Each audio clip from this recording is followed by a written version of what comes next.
কোথায় যাচ্ছিস? ভার্সিটিতে ভাইয়া। উঠে পড়, আমি দিচ্ছি।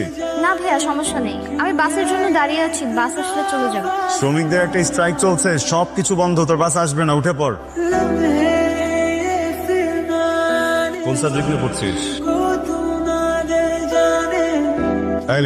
কি হয়েছে তোর? ও ভাইয়া, এক্সাম তো তাই একটু টেনশনে আছে। কি প্রশ্ন করছিলে? জিজ্ঞেস করছি তুই কোন সাবজেক্ট নিয়ে পড়ছিস? আমি বিবিএ নিয়ে। অনার্স শেষ করে জব করার ইচ্ছে আছে? হ্যাঁ ভাইয়া, তা তো আছেই। খালাখালুর কি অবস্থা? বাসা সবাই কেমন আছে? সবাই ভালো আছে আলহামদুলিল্লাহ। খালামণি খালাজান কেমন আছে? আলহামদুলিল্লাহ, বাসা সবাই ভালো আছেন। ওদিন বাসায় আসলে না কেন? সবার সাথে দেখা করে যেতে। তো তারাই ছিলাম রে, ওরকম তো পারিনি, বাট এরপর থেকে আসবো। क्यों ठगा है जब